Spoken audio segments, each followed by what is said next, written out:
In Jharkhand, the path to a government career has been replaced by a state-sponsored trial of endurance.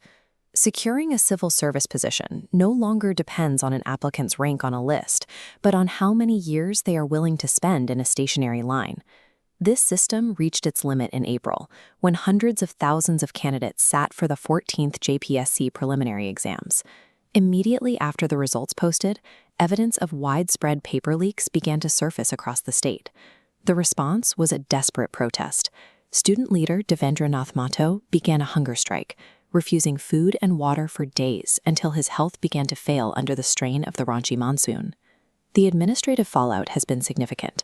11 people are currently in custody for the leak, and the JPSC chairman, El Kiangte, was forced to resign under a cloud of investigation. But while the leadership has changed and arrests have been made, the state government has remained immobile on the most critical point.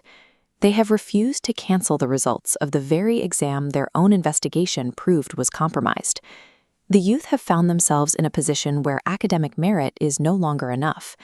To get the government to acknowledge a documented failure, they've been forced to put their own bodies on the line, demanding basic administrative honesty.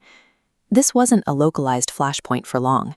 By late July, a small sit-in at Bapu Vatika had rapidly expanded into a 5,000-person mobilization known as the Constitution March.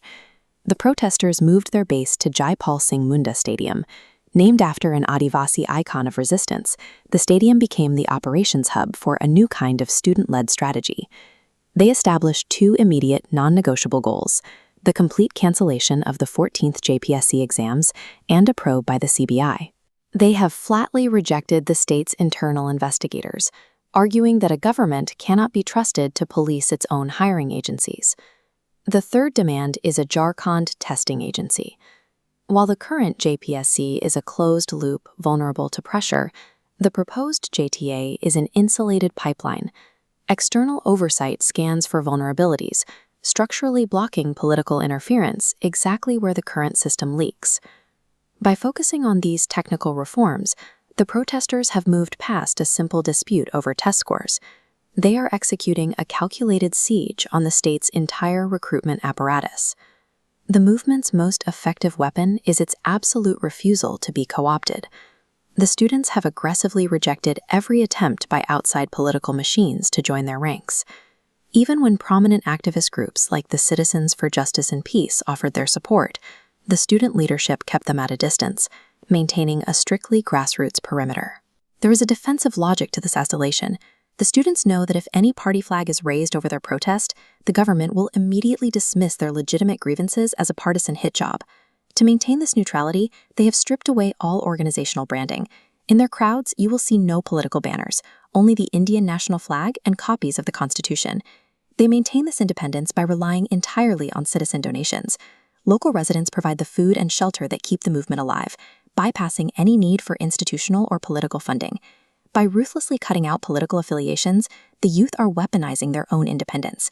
They are creating a moral leverage that the state cannot easily undermine through traditional politics. For now, the state government is relying on bureaucratic stalling. They have set up feedback emails and issued vague promises of action soon, while continuing to ignore the demand to scrap the tainted results. But the tension is reaching a peak. Peaceful marches have already turned into confrontations near the chief minister's residence, where police moved in to stop protesters from breaching the barricades. The standoff is now heading toward a final collision point at the Jharkhand Vidhan Sabha. This building represents the entrenched state power that thousands of students are now preparing to march against. For the students, a victory would mean more than just a retest.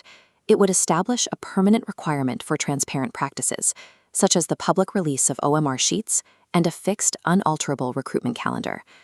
As the march nears the assembly, the youth have already demonstrated a level of strategic discipline that the state was not prepared for.